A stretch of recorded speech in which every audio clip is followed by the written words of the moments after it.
നമ്മുടെ ഇന്ത്യൻ ആർമിയിൽ ജോലി ആഗ്രഹിക്കുന്നവർക്കാണ് പുതിയൊരു നോട്ടിഫിക്കേഷൻ ഇപ്പോൾ ഓൺലൈനായിട്ട് വിളിച്ചിട്ടുള്ളത്. ഇന്ത്യൻ ആർമിയുടെ വെബ്സൈറ്റ് വഴി നിങ്ങൾക്ക് ഇതിന് അപേക്ഷിക്കാൻ സാധിക്കും. നമ്മളിത് വന്ന ഉടനെ തന്നെ നമ്മുടെ വാട്സപ്പ് ചാനലിലും അതുപോലെ തന്നെ ഇൻസ്റ്റയിൽ സ്റ്റോറി ആയിട്ടും പിന്നെ ഓൾസോ ടെലിഗ്രാമിലും എല്ലാവരും നമ്മൾ പറഞ്ഞിട്ടുണ്ടായിരുന്നു. ഇന്ന് നമ്മളതിൻ്റെ ഡീറ്റെയിൽ ആയിട്ടുള്ള എല്ലാ കാര്യങ്ങളും നോക്കാനായിട്ട് പോവുകയാണ്. NCC സ്പെഷ്യൽ എൻട്രി ആണ് ഇപ്പോൾ വിളിച്ചിട്ടുള്ളത്.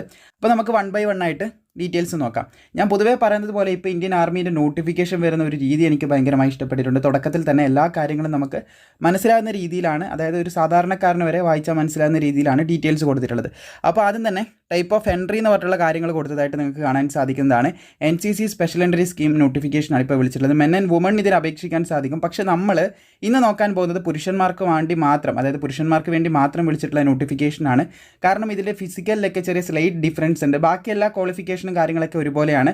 പക്ഷേ രണ്ട് നോട്ടിഫിക്കേഷനായി പറയുമ്പോഴാണ് കുറച്ചുകൂടെ ക്ലാരിറ്റിയോട് കൂടി നിങ്ങൾക്ക് മനസ്സിലാവുന്നത്. ആദ്യം നമ്മൾ ആൺകുട്ടികളുടെ നോക്കുന്നു, പിന്നീട് പെൺകുട്ടികളുടെ നമുക്ക് നോക്കാവുന്നതാണ്. അപ്പോൾ NCC സ്പെഷ്യൽ എൻട്രി നോട്ടിഫിക്കേഷനാണ് ഇപ്പോൾ നിലവിൽ വിളിച്ചിട്ടുള്ളത്.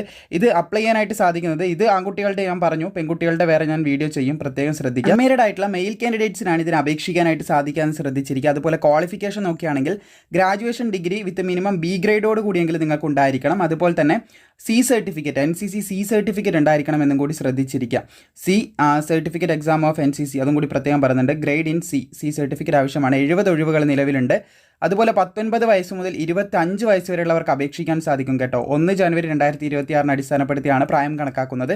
അതുപോലെ ഇന്ത്യൻ ആർമിയുടെ വെബ്സൈറ്റ് വഴി അപേക്ഷിക്കേണ്ട കാര്യങ്ങളും ഡീറ്റെയിൽസ് ഒക്കെ വീഡിയോൻ്റെ അവസാനം ഞാൻ പറയാം. അതുപോലെ തന്നെ സെലക്ഷൻ പ്രോസസ്സ് ആദ്യം നിങ്ങൾ അപേക്ഷിക്കുന്നു, അതിനുശേഷം നിങ്ങളെ ഷോർട്ട് ലിസ്റ്റ് ചെയ്യും. നിങ്ങളുടെ മാർക്കിൻ്റെയും വിവിധ ബേസിൽ നിങ്ങളെ ഷോർട്ട് ലിസ്റ്റ് ചെയ്യും. എന്നിട്ട് SSB ഇൻ്റർവ്യൂ ഉണ്ടാവും. ആ ഇൻ്റർവ്യൂ കഴിഞ്ഞാൽ മെഡിക്കൽ ടെസ്റ്റ് ഉണ്ടാവും, പിന്നെ മെറിറ്റ് ലിസ്റ്റ് ഇടും, പിന്നെ ജോയിനിങ് ലെറ്റർ അയക്കും. ഈ ഒരു രീതിയിലാണ്. പരീക്ഷയും ബാക്കിയുള്ള കാര്യങ്ങളൊന്നുമില്ല. ജസ്റ്റ് SSB ഇൻ്റർവ്യൂവും പിന്നെ ചെറിയൊരു ഫിസിക്കൽ ടെസ്റ്റ് കൂടി ഇപ്പോൾ ആഡ് ചെയ്തിട്ടുണ്ട്. അതുപോലെ തന്നെ ഇതിൻ്റെ ഷോർട്ട് ലിസ്റ്റിംഗ് ആരംഭിക്കുന്ന ഡേറ്റ് ഇവിടെ കൊടുത്തത് കാണാൻ സാധിക്കും. Tentatively first week of November 2025 ഇതിന് ഷോർട്ട് ലിസ്റ്റ് ചെയ്ത് തുടങ്ങുമെന്നുള്ള കാര്യം പറയുന്നുണ്ട്. അതുപോലെ തന്നെ SSBൻ്റെ ഡ്യൂറേഷൻ 5 ദിവസത്തെ ഒരു ഇൻ്റർവ്യൂ ആണ്. നമ്മുടെ സിവിൽ സർവീസ് പോലെയല്ല, 5 ദിവസത്തെ ഒരു ഇൻ്റർവ്യൂ ആണ് എന്ന് പ്രത്യേകം ശ്രദ്ധിച്ചിരിക്കുക. അത് SSB interview in November December 2025 ശ്രദ്ധിച്ചിരിക്കുക. ടെൻറ്റേറ്റീവ് ഡേറ്റും, അതായത് ഡേറ്റും കാര്യങ്ങളൊക്കെ ഏകദേശം ഇവിടെ കൊടുത്തിട്ടുണ്ട്. SSB ഇൻ്റർവ്യൂ ഡേറ്റ് ആണത്. എനിവേ അതുപോലെ തന്നെ നമ്മുടെ കമ്മീഷൻ എന്ന് പറയുന്നത് ഓഫീസർ ട്രെയിനിങ് അക്കാഡമി, അതായത് ട്രെയിനിങ് നൽകുന്ന അക്കാഡമി എന്ന് പറയുന്നത് ഓഫീസർ ട്രെയിനിങ് അക്കാഡമി ചെന്നൈ, തമിഴ്നാട്ടിലെ ചെന്നൈയിലുള്ള അക്കാഡമി ഓഫീസർ OTL വെച്ചിട്ടായിരിക്കും നമുക്ക് ട്രെയിനിങ്ങും കാര്യങ്ങളൊക്കെ ലഭിക്കുക. ട്രെയിനിങ് ഡ്യൂറേഷൻ 49 വീക്കാണ് പറഞ്ഞിട്ടുള്ളത്. ഏപ്രിൽ 2026 ട്രെയിനിങ് സ്റ്റാർട്ട് ചെയ്യുന്നുള്ള കാര്യങ്ങളൊക്കെ കൃത്യമായിട്ട് കൊടുത്തിട്ടുണ്ട്. പിന്നെ നിങ്ങൾ ട്രെയിനിങ്ങിലായിരിക്കുന്ന സമയത്ത് നിങ്ങൾക്ക് സ്റ്റേറ്റ്മെൻറ്റ് പോലൊരു എമൗണ്ട് 56,100 രൂപ പെർ മന്ത് ലഭിക്കും.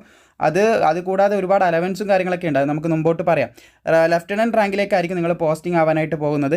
അതുപോലെ തന്നെ അപ്രോക്സിമേറ്റ്ലി ഏകദേശം സാലറിയും കാര്യങ്ങളൊക്കെ ഇവിടെ കൊടുത്തത് കാണാൻ സാധിക്കുന്നതാണ്. ഏകദേശം ആനുവലായിട്ട് കൃത്യമായിട്ട് ഏകദേശം എത്ര ലഭിക്കുമെന്നുള്ള കാര്യങ്ങളൊക്കെ, അത് എക്സ്ക്ലൂഡിങ് ഫ്രീ മെഡിക്കൽ കവറേജ്, അതുപോലെ ട്രാവൽ, അതുപോലെ ഹോം ടൗൺ, അങ്ങനെയുള്ള കാര്യങ്ങളൊക്കെ അലവൻസ് ഒക്കെ ഒഴിച്ചിട്ടുള്ളത് മാത്രമേ ഇവിടെ കൊടുത്തില്ല. അതൊക്കെ കൂടി വരുമ്പോൾ അത്യാവശ്യം നല്ലൊരു എമൗണ്ട് തന്നെ ഉണ്ടാവും എന്നുള്ള കാര്യം കൂടി നമുക്ക് മനസ്സിലാക്കാൻ സാധിക്കുന്നതാണ്. Type of commission short service ആണെങ്കിലും നിങ്ങൾക്ക് പെർമനൻറ്റ് കമ്മീഷനിലേക്ക് മാറാനുള്ള ഓപ്ഷനൊക്കെ പിന്നീട് വരുന്നതായിരിക്കും. എന്തായാലും ആദ്യം തന്നെ നിങ്ങൾക്ക് 10 വർഷം സർവീസ് ചെയ്യാം. മാക്സിമം സർവീസിംഗ് പീരീഡ് എന്ന് പറഞ്ഞാൽ 14 വർഷമാണ്. ഷോർട്ട് സർവീസാണ് നമ്മൾ പറഞ്ഞിട്ടുണ്ടായിരുന്നു. പിന്നെ നിങ്ങൾക്ക് റിലീസ് ചെയ്ത് വരണം എന്നുണ്ടെങ്കിൽ ആദ്യം 5 വർഷം കഴിഞ്ഞിട്ട് റിലീസ് ചെയ്യാം. അതല്ലെങ്കിൽ സെക്കൻഡ് 10 വർഷം കഴിഞ്ഞിട്ട്, അല്ലെങ്കിൽ പിന്നെ 14 വർഷം കഴിഞ്ഞിട്ട്. അത് നിങ്ങളുടെ ഒരു ഒപ്പീനിയൻ പോലെ നിങ്ങൾക്ക് അവിടെ നിന്ന് റിലീസ് ചെയ്ത് വരാനായിട്ട് സാധിക്കും. അതുപോലെ തന്നെ പെർമനൻറ്റ് കമ്മീഷനിലേക്ക് നിങ്ങൾക്ക് പോകണം എന്നുണ്ടെങ്കിൽ അതിൻ്റെ ഓപ്ഷനും കാര്യങ്ങളൊക്കെ നിങ്ങൾക്ക് അവൈലബിൾ ആകുന്നത് 10 വർഷത്തെ സർവീസിന് ശേഷമായിരിക്കുമെന്ന് ശ്രദ്ധിച്ചിരിക്കുക. റെഗുലറായിട്ട് നിങ്ങൾക്ക് സർവീസ് ചെയ്യണമെന്നുണ്ടെങ്കിൽ 10 വർഷത്തെ ആ ഒരു സർവീസിന് ശേഷം നിങ്ങൾക്ക് വേക്കൻസിയും കാര്യങ്ങളൊക്കെ നോക്കി അങ്ങനെ ചെയ്യാനായിട്ട് സാധിക്കുന്നതാണ്. പിന്നെ നിങ്ങൾക്ക് റിലീസിങ് ബെനിഫിറ്റും കാര്യങ്ങളൊക്കെ ഡിപ്പെൻഡ് ഓൺ യുവർ സർവീസ്, അതുപോലെ തന്നെ റിലീസ് നിങ്ങളുടെ സർവീസിൻ്റെയും അതുപോലെ എപ്പോൾ റിലീസ് ചെയ്ത് പോകുന്നു എന്നതിനൊക്കെ അടിസ്ഥാനപ്പെടുത്തിയാണ് നിങ്ങൾക്ക് റിലീസിങ് ബെനിഫിറ്റും കാര്യങ്ങളൊക്കെ ആർമി നൽകപ്പെടുന്നത്, ഡിഫൻസ് നൽകപ്പെടുന്നത് എന്നുള്ള കാര്യം കൂടി ഇവിടെ കൊടുത്തിട്ടുണ്ട്. അപ്പോൾ ഓൾമോസ്റ്റ് എല്ലാ കാര്യങ്ങളും നമ്മളിപ്പോൾ പറഞ്ഞിട്ടുണ്ട്. എങ്കിലും കുറച്ച് ഡീറ്റെയിൽ ആയിട്ട് കാര്യങ്ങൾ നോക്കാം. ഏജ് ലിമിറ്റ് നമ്മൾ പറഞ്ഞു 19 മുതൽ 25 വയസ്സ് വരെയുള്ളവർക്ക് അപേക്ഷിക്കാം. കൃത്യമായി പറയുകയാണെങ്കിൽ 2 ജാനുവരി 2001 അതുപോലെ തന്നെ 1 ജാനുവരി 2007 ഈ ഒരു ഡേറ്റിലും ഇതിൻ്റെ ഇടയിലും ജനിച്ചവർക്ക് അപേക്ഷിക്കാം. എഡ്യൂക്കേഷൻ ക്വാളിഫിക്കേഷൻ നോക്കുകയാണെങ്കിൽ നിങ്ങൾക്ക് NCC C സർട്ടിഫിക്കറ്റ് ഹോൾഡേഴ്സ് ആയിരിക്കണം എങ്കിലേ അപേക്ഷിക്കാൻ സാധിക്കൂ. അതുപോലെ തന്നെ എഡ്യൂക്കേഷൻ ക്വാളിഫിക്കേഷൻ ഗ്രാജുവേഷൻ ഡിഗ്രി ഉണ്ടായിരിക്കണം. ഏതെങ്കിലും ഒരു ഡിഗ്രി ഉണ്ടെങ്കിൽ നിങ്ങൾക്ക് അപ്ലൈ ചെയ്യാൻ സാധിക്കുന്നതാണ്. അതുപോലെ തന്നെ applicant studying final year are also allowed to apply എന്നുള്ള കാര്യം ഇവിടെ കാണാൻ സാധിക്കുന്നതാണ്. നിങ്ങൾ അപേക്ഷിക്കാനായിട്ട് എലിജിബിൾ ആണ്. പിന്നെ പാസ്സാകുമ്പോൾ മിനിമം B ഗ്രേഡിലെങ്കിലും പാസ്സാവണം നമ്മൾ നേരത്തെ പറഞ്ഞിട്ടുണ്ടായിരുന്നില്ലേ. അപ്പോൾ അത് പ്രത്യേകം ശ്രദ്ധിച്ചിരിക്കുക. നിങ്ങളിപ്പോൾ ഫൈനൽ ഇയർ ആണെങ്കിലും പാസ്സാകുമ്പോൾ അത്യാവശ്യം നല്ല മാർക്ക് വാങ്ങിയിട്ട് തന്നെ പാസ്സാവാനായിട്ട് ശ്രദ്ധിക്കേണ്ടതായിട്ടുണ്ട്. അതുപോലെ ബാക്കിയുള്ള ഡീറ്റെയിൽസും കൂടി നമുക്ക് നോക്കാവുന്നതാണ്. പിന്നെ ഫൈനൽ ഇയർ പഠിക്കുന്നവർക്ക് അപേക്ഷിക്കുക എന്നുള്ള കാര്യം ഞാൻ പറഞ്ഞിരുന്നു. പ്രത്യേകം ശ്രദ്ധിക്കേണ്ട കാര്യം 1 ഏപ്രിൽ 2026 ഈ ഒരു ഡേറ്റിന് മുൻപായിട്ടോ അല്ലെങ്കിൽ ഈ ഒരു ഡേറ്റിൽ നിങ്ങൾ എന്ത് ചെയ്യണം, പ്രൊഫഷണൽ സർട്ടിഫിക്കറ്റോ ഡിഗ്രി സർട്ടിഫിക്കറ്റോ നിങ്ങൾ ഹാജരാക്കേണ്ടതായിട്ടുണ്ട് എന്ന് ശ്രദ്ധിച്ചിരിക്കുക. ആ ഒരു ഡേറ്റിലേക്ക് നിങ്ങളുടെ ഗ്രാജുവേഷൻ കഴിഞ്ഞ് നിങ്ങളുടെ സർട്ടിഫിക്കറ്റ് അല്ലെങ്കിൽ പ്രൊഫഷണൽ സർട്ടിഫിക്കറ്റ് കിട്ടുന്നതാണെങ്കിൽ നിങ്ങൾക്ക് എന്ത് ചെയ്യാം, അപ്ലൈ ചെയ്യാനായിട്ട് സാധിക്കുമെന്ന് പ്രത്യേകം ശ്രദ്ധിക്കുക. ബാറ്റിലൊക്കെ ഇതായിട്ടുള്ളവരുടെ വീരമൃത്യുവൊക്കെ വരിച്ചിട്ടുള്ളവർക്ക് അവരുടെ സെപ്പറേറ്റ് വേക്കൻസിയും കാര്യങ്ങളും, അതായത് ഇവിടെ പറയുന്ന രീതിയിൽ ആർമിയിലുള്ള ആരെങ്കിലും മിസ്സിങ്ങോ അല്ലെങ്കിൽ ഡെത്തോ കാര്യങ്ങളൊക്കെ വന്നിട്ടുണ്ട്, അവരുടെ കുട്ടികൾക്ക് എന്തായിരിക്കും അപേക്ഷിക്കാനായിട്ട് സാധിക്കുന്നതാണ്. അത് കൃത്യമായിട്ട് ഇവിടെ കൊടുത്തതായിട്ട് കാണാൻ സാധിക്കുന്നതാണ്. അൺമേരീഡ് സൺ ആൻഡ് അൺമേരീഡ് ഡോട്ടേഴ്സ്, അവരുടെ മക്കൾക്ക് മാത്രമേ അപേക്ഷിക്കാൻ സാധിക്കത്തുള്ളൂ എന്ന് ശ്രദ്ധിച്ചിരിക്കുക. ആർമി ബാറ്റിൽ അങ്ങനെ എന്തെങ്കിലുമൊക്കെ കിൽഡ് ഇൻ ആക്ഷനോ അതുപോലെ ഡൈഡ് അങ്ങനെ ഓരോരോ കാര്യങ്ങൾ ഇവിടെ സ്പെസിഫിക് ആയിട്ട് കൊടുത്തിട്ടുണ്ട്. അങ്ങനെ എന്തെങ്കിലും സംഭവിച്ചവരുണ്ടെങ്കിൽ അവരുടെ ക്വാളിഫിക്കേഷനായിട്ട് പറഞ്ഞിട്ടുള്ളത് ഗ്രാജുവേഷൻ മാത്രമാണ്, മിനിമം ഡിഗ്രി മതി. അവിടെ NCC സർട്ടിഫിക്കറ്റ് ആപ്ലിക്കബിൾ അല്ല എന്ന് പ്രത്യേകം ശ്രദ്ധിച്ചിരിക്കുക. അത് അവരുടെ കേസിൽ മാത്രമാണ്, അത് പ്രത്യേകം ഒന്ന് ശ്രദ്ധിച്ചിരിക്കേണ്ട കാര്യമാണ്, എല്ലാവർക്കും അല്ല.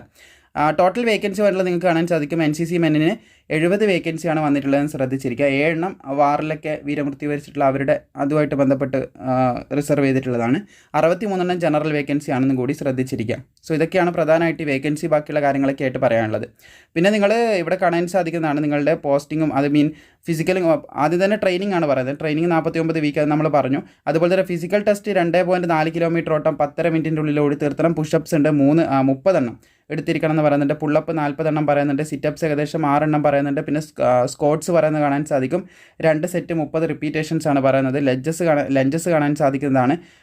അത് ഏകദേശം 2 സെറ്റ് തന്നെയാണ് പറഞ്ഞിട്ടുള്ളത്. 10 റിപ്പീറ്റേഷൻ ആണ് പറഞ്ഞിട്ടുള്ളത്. സ്വിമ്മിങ് അതിൻ്റെ ബേസിക് നിങ്ങൾക്ക് അറിഞ്ഞിരിക്കണം. സ്വിമ്മിങ്ങിൻ്റെ ബേസിക് അറിഞ്ഞിരിക്കണം. 25 മീറ്റർ നിങ്ങൾ സ്വിം ചെയ്യാനായിട്ടുള്ള എബിലിറ്റിയും കാര്യങ്ങളൊക്കെ ഉണ്ടായിരിക്കണം എന്നുള്ള കാര്യമാണ് പറഞ്ഞത്. സ്വിമ്മിങ് അറിയില്ലെങ്കിൽ നിങ്ങൾക്ക് അപേക്ഷിക്കാം കേട്ടോ. ഷോർട്ട് ലിസ്റ്റും കാര്യങ്ങളൊക്കെ ആവുകയാണെങ്കിൽ സ്വിമ്മിങ് നിങ്ങൾക്കൊരു പ്രൊഫഷണലിൻ്റെ സഹായത്തോടു കൂടി തന്നെ, അത്യാവശ്യം അറിയുന്ന ഒരാളുടെ സഹായത്തോടു കൂടി എന്ത് ചെയ്യാം, നിങ്ങൾക്ക് പഠിക്കാവുന്നതാണ്. പ്രത്യേകം ശ്രദ്ധിച്ചിരിക്കുക, അറിയുന്ന ഒരാളുടെ സഹായത്തോടു കൂടി തന്നെ പഠിക്കുക. അതുപോലെ തന്നെ തുടക്കത്തിൽ നിങ്ങൾ ലെഫ്റ്റനൻറ്റ് റാങ്കിലേക്കാണ് പോകുന്നത്. അങ്ങനെ പ്രൊമോഷൻ കിട്ടിയ ഒരു റാങ്കിൽ കയറിപ്പോൾ നിങ്ങൾക്ക് കാണാൻ സാധിക്കുന്നതാണ്. തുടക്കത്തിൽ റാങ്കിൽ നിങ്ങൾക്ക് ലഭിക്കുന്നത് 56,100 മുതൽ 1,77,500 വരെയൊക്കെ സാലറി ലഭിക്കും. അങ്ങനെ ഓരോരോ സാലറിയും ഓരോരോ പോസ്റ്റിലേക്ക് നിങ്ങൾ ക്യാപ്റ്റൻ, മേജർ, ലെഫ്റ്റനൻറ്റ്, കേണൽ അങ്ങനെ ഓരോരോ പോസ്റ്റിലേക്ക് എത്തിപ്പെടുമ്പോൾ അതിൻ്റെ സാലറിയും കാര്യങ്ങളൊക്കെ ഇവിടെ കൊടുത്തതായിട്ട് കാണാൻ സാധിക്കും.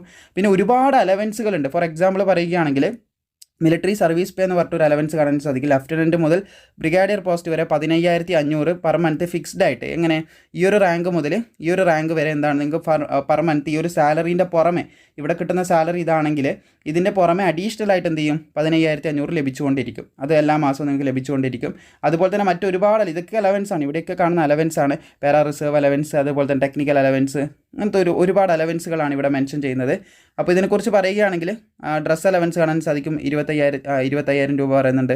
അങ്ങനെ ഒരുപാട് അലവൻസിൻ്റെ കാര്യങ്ങൾ പറയുന്നുണ്ട്. അതിനെക്കുറിച്ച് പറയുകയാണെങ്കിൽ അതിന് വേണ്ടി തന്നെ സെപ്പറേറ്റ് ഒരു വീഡിയോ ചെയ്യേണ്ടി വരും. പിന്നെ ചിൽഡ്രൻസ് എഡ്യൂക്കേഷൻ അലവൻസ് 2,812.50 പൈസ പെർ മന്ത് ലഭിച്ചുകൊണ്ടിരിക്കും. അതുപോലെ തന്നെ അതുമായിട്ട് ബന്ധപ്പെട്ട് ഹോസ്റ്റൽ സബ്സിഡി 8,437.50 പൈസ പെർ മന്ത് നിങ്ങൾക്ക് ലഭിച്ചുകൊണ്ടിരിക്കുന്ന കാര്യങ്ങളൊക്കെ പറയുന്നുണ്ട്. അപ്പം കുട്ടികൾ ആർമി കയറിയതിന് ശേഷമാണ് നിങ്ങൾക്ക് വിവാഹം ചെയ്യാനായിട്ട് അലോഡഡ് ആയിട്ടുള്ളത്. കാരണം അൺമേരിഡ് ആയിട്ടുള്ളവർക്കാണ് അപേക്ഷിക്കാൻ സാധിക്കുന്നത്. എന്തായാലും ഇന്ത്യൻ ആർമിയുടെ വെബ്സൈറ്റ് വഴി നിങ്ങൾക്ക് അപേക്ഷിക്കാൻ സാധിക്കും. ബാക്കിയുള്ള ഡീറ്റെയിൽസ് നോക്കുകയാണെങ്കിൽ അപേക്ഷ തുടങ്ങിയിട്ടുള്ള നിങ്ങൾക്ക് ഇവിടെയായിട്ട് കാണാൻ സാധിക്കുന്നതാണ്. 11 ഓഗസ്റ്റ് മുതൽ ആപ്ലിക്കേഷൻ തുടങ്ങി ഏകദേശം 10 സെപ്റ്റംബർ 2025 വരെ നിങ്ങൾക്ക് അപേക്ഷിക്കാനായിട്ട് സാധിക്കും. അപ്പോൾ യോഗ്യതയുള്ള താല്പര്യമുള്ള എല്ലാവരും അപ്ലൈ ചെയ്യുക. ഫീമെയിൽസിൻ്റെ നോട്ടിഫിക്കേഷനും വന്നിട്ടുണ്ട്. അതിൻ്റെ നോട്ടിഫിക്കേഷൻ വെച്ചിട്ടുള്ള വീഡിയോ ഉടനെ ചെയ്യുന്നതായിരിക്കും. ഈ വീഡിയോ ഇഷ്ടപ്പെട്ടാൽ ലൈക്ക് ചെയ്യുക. മാക്സിമം സുഹൃത്തുക്കളിലേക്ക് ഇത് ഷെയർ ചെയ്യാനും നിങ്ങൾ മറക്കേണ്ട.